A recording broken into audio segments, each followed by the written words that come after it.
The ability to free think and critically think comes from an engagement in the arts, in my opinion, being able to express yourself freely.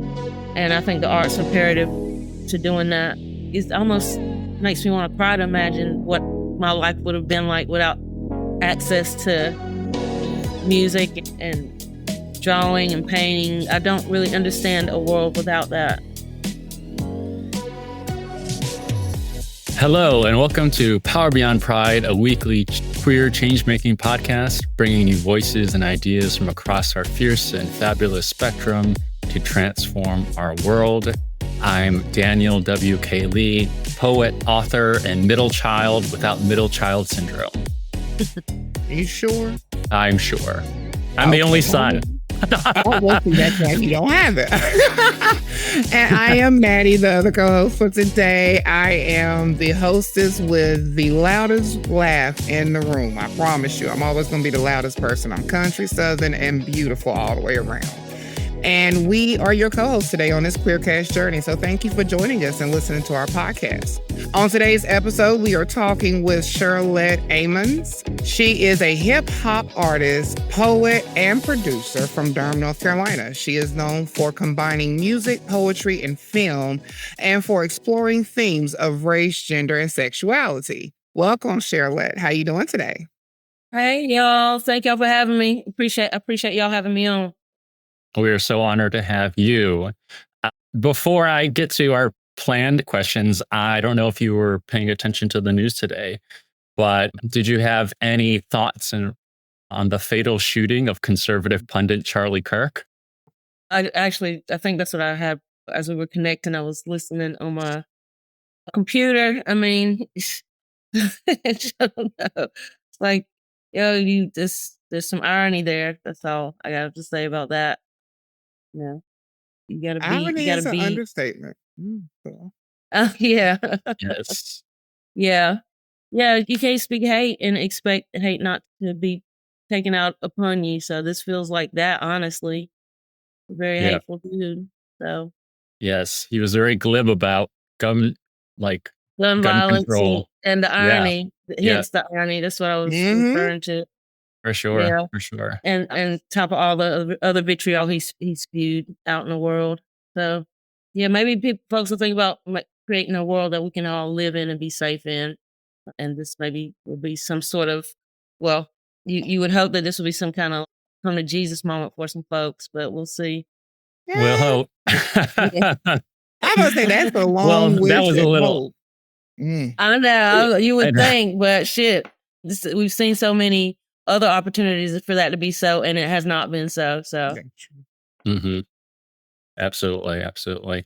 Well, to carry on from that, my first question for you is, as a multi and interdisciplinary artist, do you have different creative processes depending on the medium, or is it really just kind of one process? And if so, what is that process, or what are those processes? Well, I guess I'd say it varies. I've been doing it so long now that I depending on what I'm writing or what I'm working on, I feel I'm a bit of a purist. Like if I'm writing a song, I want it to be a song. And so I try to work it out as a song. Usually if I'm writing a song, I might hear melody or a bass line in my head normally. I don't play guitar, but I play bass. So I often write music to the bass or like on my MIDI bass or compose a simple drum loop and write lyrics to that. Or sometimes I just get stuck on a line and drive my wife crazy by repeating it for days nonstop. And my dog, she don't like it either. But yeah, that's normally how the music thing starts. Writing is a different process. Writing for the page is a different process. It's just I just find writing for the page to be, and Daniel, you said you're a poet, so you might relate. It's just such a broody, intense process to write for the page. I feel less, like there's less room for error, I guess because of the way it is composed and the way it's collected in time. Like something that's collected for the page to me has a different type of purpose to serve in the world. We live in such a digital time that, music, we're just kind of overwhelmed by the amount of music that we can choose from and how to pick out that what quote unquote we find good or satisfying or uplifting or relevant or necessary. You have to be way more intentional with what you encounter on the page. I think people are way more intentional about picking out a book or reading a poem than they are with music, just because it's not as saturated. I think so. The process of writing stuff for the page is a bit more involved for me. Yeah, it's kind of like fundamentally archival, Yeah, right? exactly. Word. That's a great way to put it. I see you, poet. Okay. No, that's a great way to put it. Just by the nature of the medium, it is fundamentally archival. Yeah. I know you had made a comment about the digital age. Let me tell you, there's still nothing like listening to vinyl. I'm an old school vinyl. I Amen. love Thank you. it's nothing like vinyl. And it's Yeah. so funny how a lot of people don't even realize like more recent work, you can still get it on vinyl. Some things are still Yeah, I agree. Yeah. I try to cop new stuff on vinyl as often as I can. There's nothing like that listening experience. And you don't get to be lazy. You got to get up and turn the shit over. It don't do it. Like it's a very interactive I would listening say it gets you experience. involved. So you are not just the audience, you are now the audience and Yeah, exactly. the stagehand. Yes, yes, I get it. Stagehand for y'all. Yeah, that's true. So that look, y'all the poets, I'm the actress. So that's where I fit into the conversation. Stagehands and directions. Look here. So Shirlette, so could you give us a little insight as what has been the journey to bring you to becoming a hip hop artist, being an advocate, being a poet? What things do you draw off of? Well, like you, I'm from Eastern North Carolina. I grew up in the church, or from North Carolina. This you're not as east as me. From a small town called Botankas, which most people know Mount Olive, North Carolina, which is where the pickles are from, Mount Olive pickles. So Botankas is like a little blip right below Mount Olive. So I grew up in the church, like most Negro children in the South.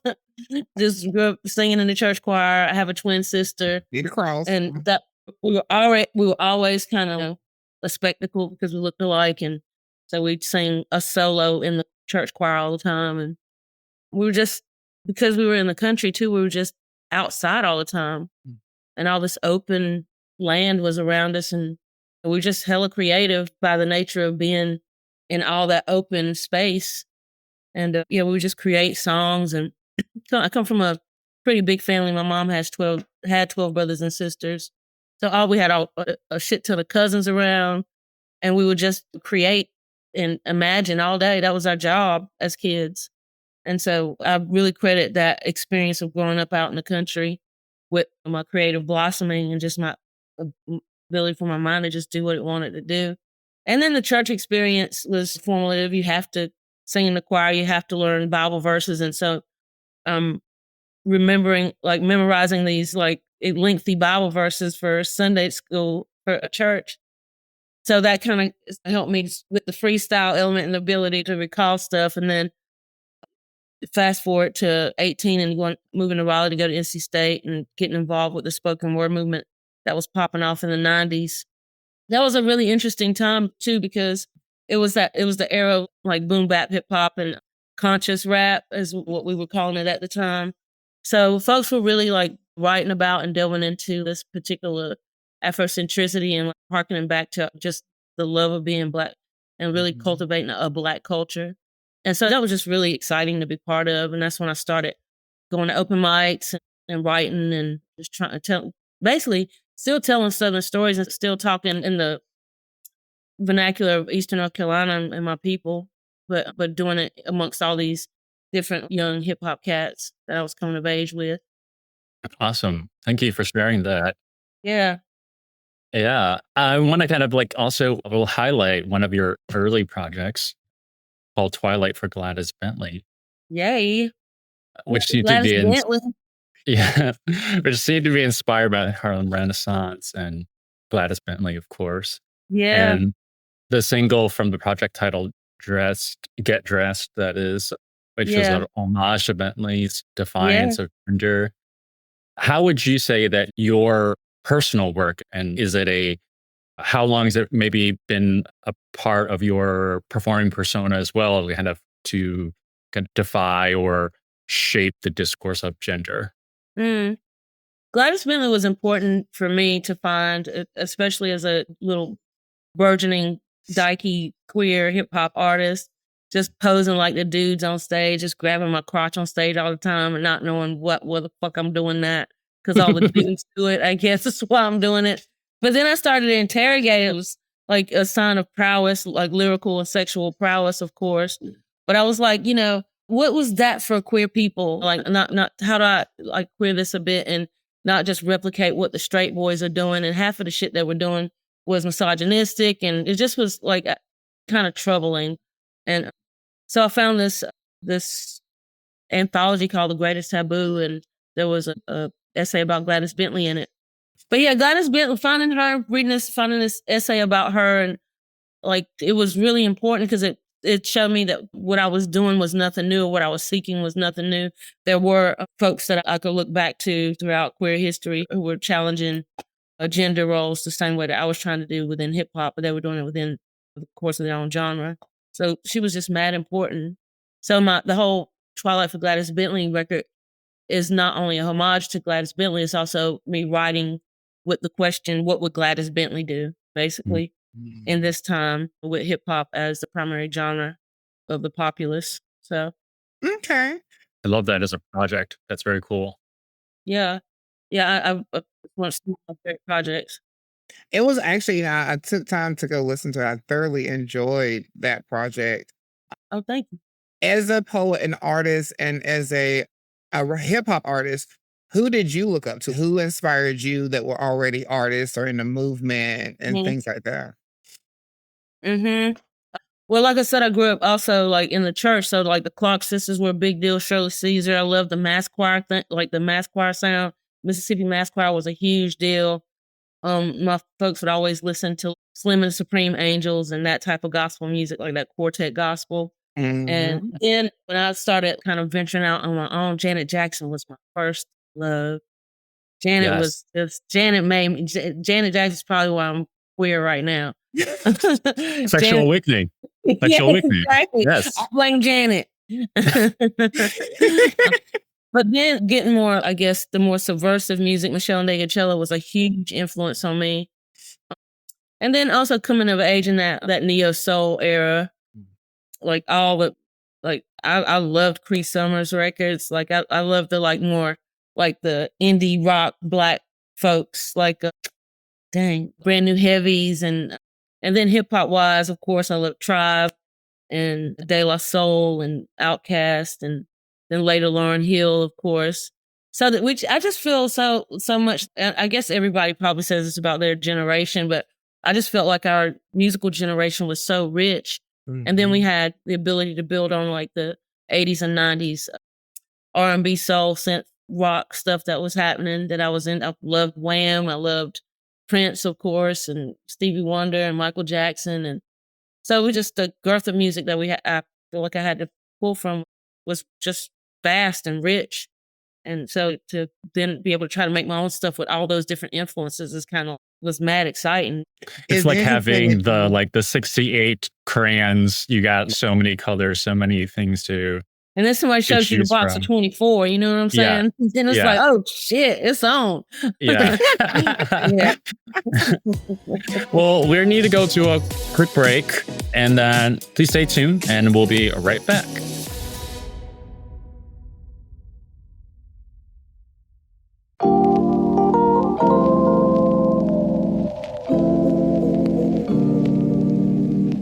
Hey, this is Sean Aaron, he, him, his, and I'm here to tell you about Them Boys Podcast. I'm the host of Them Boys Podcast, and as a Black queer trans man, the podcast amplifies the voices of other trans men of color as we share our transition stories.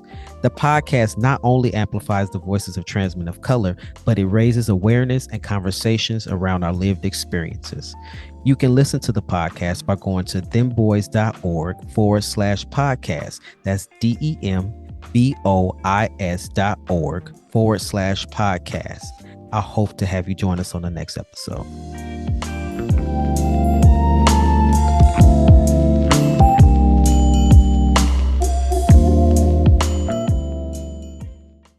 Tired Tired of the same old advocacy advice? Get ready for a fresh perspective with The Idealist, the monthly newsletter from A Great Idea. We're the queer-owned agency that's been sparking change since 2015. Each month, The Idealist delivers a unique and inspiring approach to advocacy building straight from innovators across the country. Fuel your passion and discover new ways to grow, empower, and activate your community. Subscribe to The Idealist. It's your monthly dose of inspiration. Sign up for free at agreatidea.com/idealist. That's agreatidea.com/idealist. Welcome back. This is Power Beyond Pride, a queer change-making podcast, and I am Daniel W.K. Lee with my co-host, Mattie Bynum. We're here talking with Shirlette Ammons. And my next question for you is, it's clear that politics is integral to your kind of creative voice. So I'm curious, which issues first stoked those fires inside you? Well, I guess it's interesting because I feel like, obviously, coming from the Black experience and growing up in a rural area where it's predominantly Black and white, growing up, that's basically how it looked in Eastern North Carolina. I was very much always aware of my Blackness before I came into my sexuality. So I don't believe in like a hierarchy of oppression at all. That's not what I'm saying. What I'm saying is my Blackness has always been, and the struggle for Black liberation has always been at the forge, just simply because of that awareness. Only when I got to school and started writing about the more intimate experiences of being Black and coming into my own sexuality did I start to feel like my work was quote unquote political. I started to really get into the understanding that, everything, even the personal, is political. So I was writing a lot about my personal experiences, but I think it proved itself political simply because I was writing about living in the margins of these existences. So I was writing about being Black, I was writing about being queer, I was writing about being Southern and coming from poverty. So I was writing in a kind of subconsciously writing about all these intersections of marginality. I was writing about class in a way that I wasn't even actually aware of intentionally until I started meeting people who were actively immersed in different movements and activism. So, yeah, it's interesting how that kind of happens. Like folks down home, like where I'm from, probably would not call themselves activists per se, but they very much are, and they stoke that in me. I have a question before we go to talking about you coming to the North Carolina Folk Festival, which I can't wait to see you at this weekend. But I can't wait. We're gonna see each other in person. Yes, ma'am. Yes, ma'am. We sure are. Okay, yes. Look, it's all love, baby. But getting back to the politics part, I do want to ask a question because this has always been something I thought of. Why do you think when we come to movements and oppression, politics, or just in general, why do you think people resonate and are moved so much by music, sometimes more than just spoken word? Yeah, I think there's no movement without music. I think that's inherent. People need something to motivate us. And also, I can't think of no thing in life that is not made better by a soundtrack, especially when we need to be uplifted and doing the hard work of fighting imperialism. And that would be shitty without music. It already sucks. It would suck even more without music.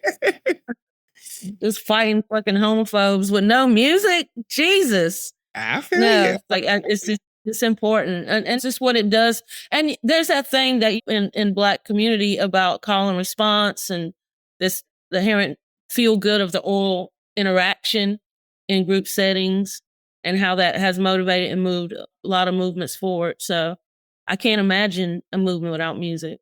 Yeah, and it's the artist's job. Yeah, that's the job of the artist. It's our job to put the soundtrack to it. It's our job to chronicle it for posterity. Yeah, I think that's just inherently part of what the artist is supposed to be doing. I love it. It's like we're always seeking for anthems. Right on. Yeah. We are. We are. I mean, well, think about it. If you think of the 60s, the first thing everybody think about is Wake Up Everybody. So, and the movement that was happening during the 60s and the 50s. So that's what made me really want to ask the question, because I'm like you said, you can't have a movement without the music. Like, it's just inherent. Like, it's a part of it. Yeah. I mean, think about Fight the Power by Public Enemy. A lot of folks, when they think protest music, they usually think like a Woody Guthrie or Bob Dylan, but hip hop has made us some pretty dope protest anthems too. So Yes, it has. Yes, it has. So as you Absolutely. get ready for the folk festival this coming weekend, I would like to ask one, give us a little behind the scenes of how you prepare for performances. And if you wouldn't mind, if you have a rhyme or two, if you would like to spit to give us a preview of what's coming up, would oh love to Lord, oh hear it. Lord, oh Lord. Okay. So we actually just had rehearsal today. What's today? Yesterday. So I sometimes play with a 4-piece band, including myself, or a 5-piece band, including myself. So at NC Folk Festival, we're gonna bring. There'll be 5 of us. My homeboy Griffin Wade on drums, Chris Sharp on bass, Russell Favre on guitar, and Brandon Williams keys. Then we have a special guest vocalist who's going to sit in with us for a song. So I tell folks all the time, we don't get paid to play. We get paid to rehearse and show up and look like we know what we're doing. By the time we play, we want to have a good time just like everybody else. So we go to the shed and just work stuff out so we can come out and have a good time with everybody. So yeah, we've been playing this particular set for a while. So we like to, it feels good. So it gives us opportunity once we have that set internalized to just kind of not overthink it, just be present and enjoy it and try to get the crowd involved. And hopefully the weather will be nice and get folks moving. I'm stoked to see Arrested Development and Sonny Miles, my homeboy. So yeah, so I'm just honored to be a part of it. And when the lineup is that thick, we think about we got to bring our A game because we don't want to be the weak link. No, no.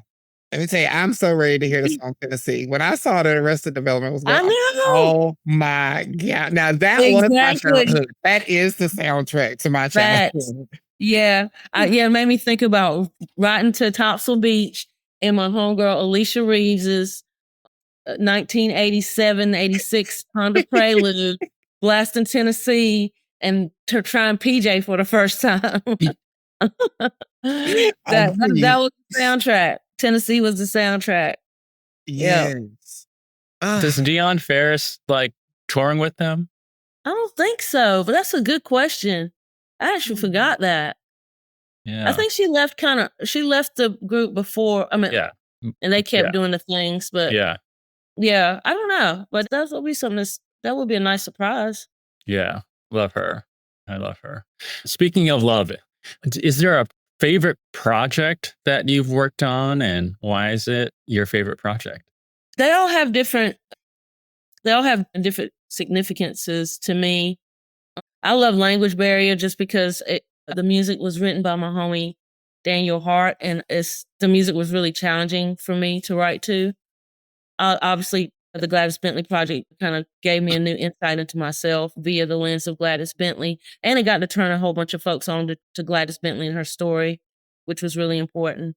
But the new joint Spectacles, which came out last April, it's very introspective, and I got to have some at the top of, like I mentioned, I'm an identical twin, so this whole project, this idea of spectacles is about people being gazed at all the time because you look like another human.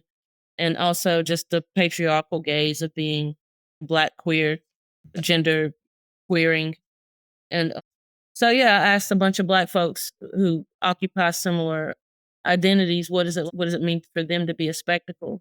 So that made the answers I got for that made this project really important. I asked Mickey Blanco and my sister and Dr. Alexis Pauline Gums and Fred Moten and just a wide variety of people to talk about, Black people particularly, to talk about what it means to be a spectacle. And just in an effort to embrace it more, I guess, and interrogate it. Is this a new project going to be probably the most highlighted at the folk festival? We'll do 3 songs from it. We'll do the title track and this joint called Short, which features Mavis Poole on the record, and then a song called Hello, which features Amelia Meath from Sylvanesso on the record, but we'll do it with a special homie at the folk festival. Awesome. I love it. when artists bring like something different than on the record or whatever. Yeah, just play the record if you want to hear the record. Let's do something different when we're in person. Now, Shirlette, tell me now who the special person is, because if you bring out Jill Scott or if you bring out like Donald or somebody, it's somebody who's already on the bill. That's what I'm gonna say. Somebody that's already on the bill. Okay. Yeah. I was about to say, Yeah. Lord, I can't say no No, I surprise. ain't trying to get no heart attacks before we even get to the show. But I do want to also highlight too, because I love to ask people this, especially who are musically inclined. With our government trying to whittle down the education system to basically nothing, can you explain to us why it is very important and vital for children to have the arts included in education while they grow up? Yeah, I think that's the ability to free think and critically think comes from an engagement in the arts, in my opinion. The ability to like say that this don't work for me, or if something feels like it's not serving you, comes from being able to express yourself freely. And I think the arts imperative to doing that. I can't imagine what I can't. It almost makes me want to cry to imagine what my life would have been like without access to music and drawing and painting and growing up. I don't really understand a world without that. Like I do believe that the artists are basically the griots of our moment. So it's important. Hands down, it's just important. And I want to say too, like I had an algebra teacher, and I think I was in sophomore year, because I think it was either my algebra or geometry. I can't remember. But it was funny. I was struggling really bad with math and I could not get it. And one day he brought in, I can only imagine the song, and he brought in the sheet music. And honest to God, that's what helped me with math algebra, because he was like, you're so musically inclined and you know how to read sheet music. You know what 3/4 of this is, and you know how that is. So he started integrating the two. So I agree with you, need the arts in school, because for kids who are dyslexic or have learning disabilities, sometimes for me, it was the metronome that helped me study. It was the metronome that helped me to focus in school, with being able to, and also to doing oratorical contests. I remember my aunt, she had a metronome, and when I would prepare for oratorical contests, it would the tickets. Wow, that's amazing. So the metronome would help you like time your speech or help you. It helped me keep time, because like when you're speaking, you gotta speak with a cadence, like poetry and spoken word. And so a lot of times the way I would memorize it to stay on beat and to keep the next line is using the metronome at the ticking back. That's amazing. The understanding or having a critical idea about arts or appreciation is so particular and relevant now, where I think that the poets and the artists are speaking the truth where the journalists have failed at this point, especially in the West. So it's really brilliant to be able to want to look towards the artists and the writers and the poets and like that, to hear the truth that corporate media in particular are obfuscating. So especially when critical thought is being folks are not being encouraged to think critically and just be blind sheep. That's the arts that encourages you and teaches you to think critically, ask questions, and don't just accept the shit if you don't agree. And I think the arts are critical to making that true. It's funny to think that independent thinking is demonized in our country. Wild shit. I'm like, it's wild. It's wild. We're going to take a short break here and stay with us, because we'll be right back to share some fun facts plus a speed round of questions to get to know Shirlette Ammons.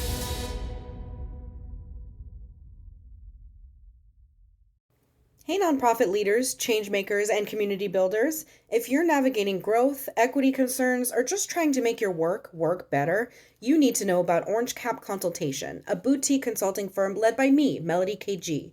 Orange Cap offers community-rooted consulting to help mission-driven teams move with clarity, equity, and have a real impact. Whether it's strategic planning, meeting facilitation, leadership development, or helping you design community programs, I've got the experience and the heart to help you build what's next. Learn more at www.orangecapconsultation.com. Are you looking for a way to make your philanthropy more meaningful and more aligned with social justice? Meet New Moon Network. New Moon helps individuals, institutions, and foundations move their dollars where they matter most, into grassroots movements advancing the rights and self-determination of people in the sex trade. If you're a funder ready to move in solidarity with sex workers and survivors, this is your invitation to come learn about our movement and help fund meaningful advancement for sex workers' rights. Reach out to us today at contact@newmoonfund.org and take the next step toward funding with purpose. Welcome back to Power Beyond Pride, a queer change-making podcast, and I am your fierce and fabulous host, Mattie Bynum, sitting here with my smart, witty, intelligent, and oh so funny Daniel, my co-host, Mr. Daniel W.K. Lee, and we are talking to the amazing artistic blessing. That's really what I can call you, is a blessing, Miss Shirlette Ammons. And just, if you haven't tuned in yet, if you're just tuning in now, we're just talking about how vital art, music, poetry is to life in general. And this angel that we're talking to just loves to bless people with gems. So, Daniel, you got the next question. Yeah, this is a perfect question, I think. As you look to the future, what message do you want to continue to express with your artistry, with your music and poetry and other work? What is that mark that you want to leave to the world? Yeah, I appreciate that question. I mean, I think I subconsciously, or I don't know, I'm 51, so I think about that. I think the main thing is to be critical, think and observe and dissect and dismantle everything and then put it back together, whatever works best for you. I feel like that's what I've tried to do in my work. And my goal has always been to have like volumes of work, my own work, like on my shelves, along with some of the other folks I look up to. Write your stories, tell your stories, innovate, question, observe. Those, I think those qualities have helped me create a life doing stuff I love. So yeah, question everything. Take nothing at face value. I like that. Yes, Absolutely. question. First off, and Daniel, you see how she just snuck that in there? I'm 51. Man, I need y'all to understand, people who are listening. This woman does not look 51 at all. Okay, It's the baseball cap. It's the baseball cap pulling down. Well, no, seriously, you do. I love it. I love it. I think it's, Well, and thank I'm you, going to take thank it you. right back to it. I think it's the art. It's the I creativity that's agree. keeping you young. It keeps me happy and young, and I enjoy it. It keeps me vibrant. Yeah, for sure. I love it. I love it. So, Charlotte, this is our favorite part of the show. This is our speed round question. Like I told you, as you were getting ready for it, don't think about the answer. Just say the first answer that comes to your mind. It may be a little racy, so that's when you can start using the fuck, pussy, shit, damn words that you want to use in your vocabulary, your vernacular. But I would say Daniel has the first speed round question, so let's see what we got. Okay. All right. Who are the 3 people, living or unalive, that you would like to have sitting at your table for a dinner party? Oh Lord. Jimi Hendrix, dang it, Toni Morrison, and Janet Jackson. Those are great. Those are great. I don't even know what you serve that crew. I don't know. Like LSD and potato salad? I don't know. That's weird. I think, though, they would all get along, though. That's the important part. That would be a time. Yeah. I'm just saying, can I come just flow past the table? I just want to hear the conversation. That would be a good conversation. Jimi Hendrix, Toni Morrison, and who was the third? Yes, Janet Jackson. She just came out. I think she's just been on my mind since the top of this conversation. Mm-hmm. Well, you would need her because you need the velvet rope. So you would need the velvet rope to secure the area. I see your vision. I'm with it. Okay, so where do you get the most inspiration when writing? Walking around in my head, or like literally, like I feel shit. It just gets, I can tell when it's oiled and things are cooking up there. And then I just start to pace or move around and mumble and repeat things till it's just annoying. Yeah, and I just try to stay open. And sometimes I just jot words down because I like them. and come back to them.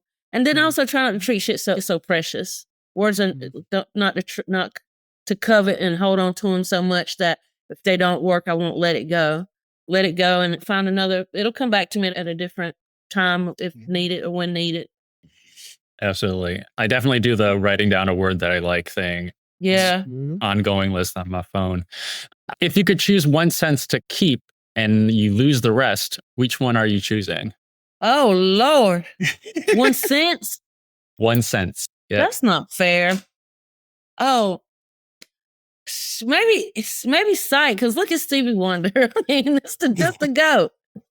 I'm like, I'll just be like Stevie.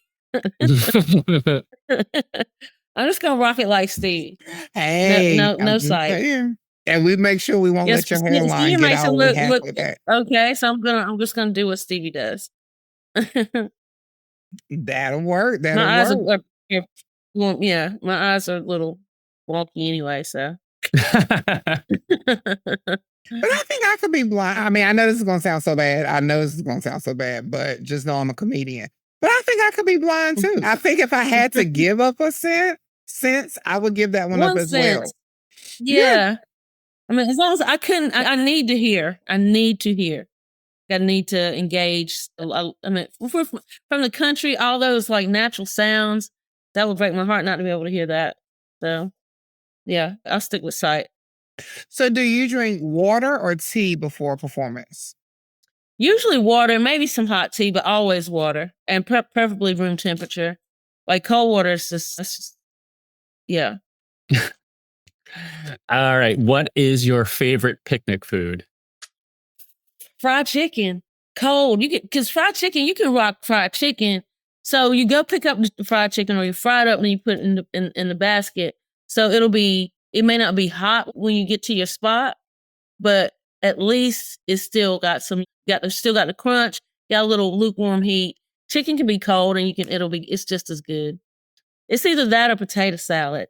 Because now I'm thinking about potato salad and Janet Jackson going on a picnic. I was talking myself. It's like a whole little scene in my mind now. But we used to eat potato salad sandwiches. That's how much I loved potato salad as a kid. Potato salad on white bread. Your North Carolina roots is really coming out. That all makes sense to me. Trust, if you've never had a potato salad sandwich, do yourself a favor, for real. Okay, so I got to ask this question. This is not one of the truth or dare questions. Do you prefer fresh, warm, room temp potato salad or day-old cold potato salad? I like right after you boil the potatoes and boil the eggs, and I like it like room temp. Right after it's made. That's the best potato salad. Yes. Oh, yes, okay. Exactly. I used to hate my mom would be like, why don't you wait till tomorrow? No, eating it warm is the best. Oh my God. You just right now. Yes. Yeah, I feel you. Well, we might be cousins or something. We might be, because I'm right there with the fried chicken. Look, I carry hot sauce in my pocketbook. So I'm ready. Look, yeah. So let me ask you, when you are going through your process of writing, do you like it organized? Do you organize things, or do you more of a chaos and let just what happened happen? Kind of a little bit of both. This writer, Nikki Finney, taught me to write according to themes whenever I'm trying to write a body of work. And it don't have to be like a strict theme, just something loose that can tie the work together. It kind of helps kind of inform and frame the writing a bit. But you can also interpret a theme however you can to make whatever you're writing about work. But I used to be a bit more organized. I keep a lot of composition books of written ideas. Now I write more on a computer. When I travel, I try to take a notebook though, because I like there's nothing like writing with pen and paper. You can't replace that feeling and that connection to. But yeah, not as chaotic as it used. I need some sense of organization now that I feel like I've turned it more into a more honed profession. So I try to be more intentional. But there's so much creativity that can be done in chaos. I'm not one of those people, but yeah, I can't do it. I can, but it's just like I can barely find my 2 socks that match. So I just got to have some sense of order, because I have stuff strewn all over. And when I'm working on a record, when I'm deep in it, things might get chaotic. Yeah. 4 songs in, it might get chaotic. Yeah. Speaking of socks, what's your favorite season for fashion? Spring or fall, actually. Fall, you can get fly. I'm Yeah. not a big winter person, but also in North Carolina, we don't really have crazy winters. But I love a good blazer, some boots, and hat. Yeah, I just like to kick it in fall gear.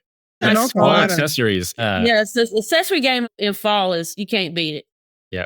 Yeah. North Carolina Uh-huh. has spring, summer, and falter. Because, like you said, like we get maybe January and February of winter. Like that's the only part of winter we catch in North Carolina is January and February. That's so true. That's so true. Then we get that one occasional snowstorm that shuts us down for 12 weeks. Every 3 years. Yes, ma'am. Every 3 years. I was telling someone one day in North I Carolina, ain't you mad, put I ain't mad at it though, because everybody agrees to stop. Everybody just goes Mhm. home and sits down. And I Mhm. love it. So So when you are in your performance mode, what is your favorite part of the performance? The beginning, the middle, the end? yep. It just depends. The middle is about the middle. I think I found my stride. I play with dope musicians. I play with musicians that make me have to level up to stay up with them. I like that feeling. I like working with cats who I feel like are just challenge me and push me. And so I want my lyrics and my performance to be on par with what they're bringing. So by the middle of the show, we've locked in. I feel like, I hope, and yeah. So I'll say the middle. By the end, I'm sad. It's over. Oh, okay. Mhm. Yeah. Yeah. I think, well, this is, no, I'm a liar. This is not the last question, but what is one thing that makes your house feel like home? Oh, the pup. Furnace. I say the pup. I have a cat too. Her name is Fiddle, but she probably doesn't know that because we call it Kit Kat all the time, so she probably thinks her name is Kit Kat. But she's mean as shit. I love her. I love the stew out of her. The meanest thing I ever seen. And nobody's ever met her because people come over, she hides out. And I'm like, I promise I have a cat. She's just a little bitch right now and won't come out. And she just hide. Then as soon as the front door closes, boom, she reappears. I'm like, Isn't that most you cats? just be doing shit. Yeah, exactly. Isn't that So most yeah, cats? the pup. Sorry. No, go ahead. Yeah, so and my ukuleles. I'm a ukulele nerd these days. I got 3 ukuleles, a tenor, a baritone, and a bass ukulele, and those I'll just be sitting on the couch just thumbing my ukulele half the time. That's cool. Well, I learned something today. I didn't know a ukulele came in tenor, bass, or baritone. I thought there was just one ukulele. Yeah, Okay. you'd be surprised. You'd be surprised. My goal is to work up to play it out in public, but I ain't there yet. You'll get there. And I'm pretty sure you're already There you go. amazing to do it. You probably already there. So this Well, is, thank like you. Daniel was saying a while ago, this is our last question. I think he was just Okay. excited. But no, this is one of my favorite questions. And we ask everybody this. What does power beyond pride mean to you? That statement. Oh man, for some reason I hear some sense of community and collectivity in that, because I think it takes all of us collectively to create the world we want to live in. And all the beautiful queer people I know are they're family, and we use that term for a reason. I look forward to, yeah, every time I'm in a queer space, it just feels good. It feels jovial, and that's what that collective body can do is what power beyond pride means to me. Love it. Absolutely. Absolutely. And then finally, where can people follow you and your work? ShirletteAmmons.com, Shirlette Ammons on all the social media handles. But, mostly check the website and come out and see me live. And I like to interact with people in real time and in person. And if you come out, say hey, and let's talk and fellowship and meet each other. So, and let me know what y'all are doing too. So if you come out to see me play, let me know what you're doing so I can support what you do as well. That's awesome. Thank you so much for being here, Thank Shirlette. y'all. This You is were so fun. so incredible and awesome. But we are out of time for this podcast, but we hope that you will join us again sometime. Thank y'all. Appreciate it. Yes, ma'am. This has been a blessing. I think I am sitting with my cousin. We may be related. I don't know, but we'll find out There you later. go. Well, we have from now on. That's the story we telling from now on. That's it. We cousins. Look here. I tell people now, if I meet you, I like you, become family. So that was all the time that we have for today. Like Shirlette said, go to ShirletteAmmons.com, Shirlette at all the different social media platforms, and you can contact her there and interact with her. I'm your co-host, Mattie Bynum. Yes, I am the loudest person laughing and talking in every room. I'm a Leo. We're just loud people. That's who we are. You can find me and connect with me at Mattie Simone 737 on Instagram and Mattie Bynum on Facebook. I do try to respond, but I don't always, so don't get upset. And I'm your co-host, Daniel W.K. Lee, poet, author, and instant ramen snob. And you can follow me at Strong Plum on Upscrolled because I'm desperately trying to deplatform Meta.